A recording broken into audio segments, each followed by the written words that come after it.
Hello, internet fans. It's your old pal Rottin Roger DeMarco here from 3bproductionco.com. And this week, we're going to be talking about Francis Terry's 1990 film, The Suckling. Okay, well, it was made in 1990, but it was released in 1992. Either way, here is your plot breakdown. A boyfriend and girlfriend go to a brothel / abortion clinic to get rid of a baby, a fetus, the results of the old bump and grind. And the fetus gets flushed down the toilet and lands in some toxic waste. And it mutates into a giant fetus monster thing that traps everyone inside of the brothel / abortion clinic and kills everyone. But before we get into my overall thoughts of the film, first, let's take a look at Ryan Rogers! Splatter facts. We have 13 dead bodies. We have 4 titties. For a movie about prostitutes and abortion and weird things like that, you'd think we'd get a lot more nipples, but we don't. We have one dream within a dream. We have the old drugged Kool-Aid. We have fetus flushing. We have medical accuracy. And we have pinky pointing.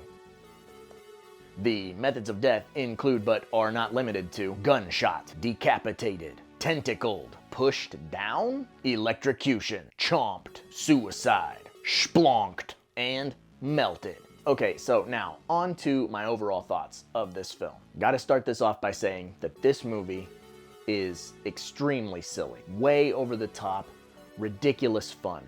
If you like movies like The Boneyard, which I reviewed a while back, this movie might be right up your alley. This could be a very touchy film because it deals with some subject matter that not a lot of people like to talk about. It could be, but it's handled by a bunch of madmen who take that subject matter and just dump a bunch of cheese on it. Cheese and blood. At least I can't get offended by this movie because I'm too busy laughing and having a good time. I do really like the design of the suckling monster. I believe in the credits he's just known as the creature. I think it's a very cool design.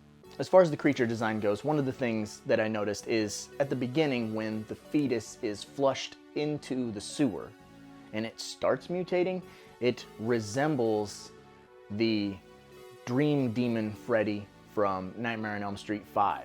It's very similar. This big bulbous head, these kind of sunken in eyes, and just something off about it, very gangly. So one of the things that does kind of strike me as odd about this film is this lead character, this female, comes to this abortion clinic. Actually, she doesn't want to, but her boyfriend has already sneakily paid for it under the table. Spoiler alert. So they drug her and then kill her baby against her consent, which is, this is a little pushy, a little touchy. She is the lead character. This is her plight. This is her struggle. Yet they don't even name the lead character. Seriously, her name in the credits is Girl. Now, we could read really far into that and think that that is very sexist. This is a movie about aborting fetuses, and they don't even go so far as to give the lead character a fucking name, and they steal her baby and kill her baby. So that's worth noting. That's odd, very strange. You shouldn't do that. There are some very Sam Raimi-esque camera movements, very frantic camera shots and things that you wouldn't expect a camera to be doing unless you were watching a Sam Raimi film. Very close up on the face, which is also reminiscent of early Peter Jackson work like Dead Alive or Bad Taste. This sort of has that feel to it. Completely ridiculous. You suspend all belief when you watch a film like this. I mean, it's a 7-foot-tall mutated fetus. It's very fitting to the trauma label, even though this is not a trauma film. And it's also accompanied by some very ridiculous acting. I mean, acting. But I think it adds to the charm of this movie. And I know that some people say that bad acting is just bad acting and it doesn't have its place in any genre.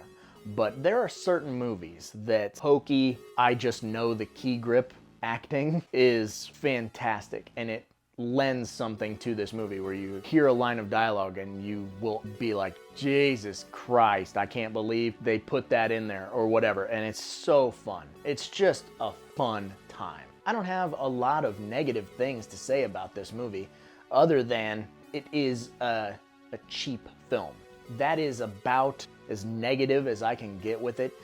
It's very funny. It's very good for the type of film that it is. It has some silly stuff that will kind of boggle your mind, like some rough ADR or some weird dialogue choices, weird script choices, but overall, this is my bread and butter. This is my type of film where you have a group of people fighting off a monster and they can't leave this building, which this is worth noting. They can't leave the building because the fetus encases the house in almost like a womb-like material. So they can't get through the doors, they can't get through the window. The house is kind of like covered in placenta-esque things. Pretty gross. Again, you'll notice the Evil Dead stuff when they go into the basement. It really switches gears into like a Sam Raimi Evil Dead 1 style. The characters all make ridiculously bad choices. There's a dude in this movie, one of the tough guys, the muscle for the brothel, looks almost identical to Lionel Richie, and that is hilarious. You can't see him and think that he's tough because you just want to go, hello?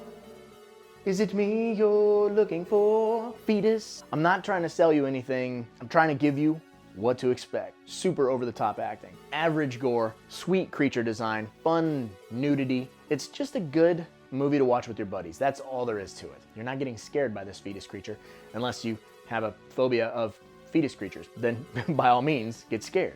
By all means. It's a blast, guys.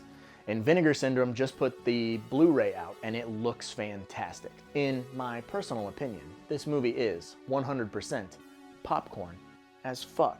Because it's just silly. It's just a good hour and a half where you go, what the fuck am I watching? And you laugh and you have a good time. Eat some fucking Junior Mints.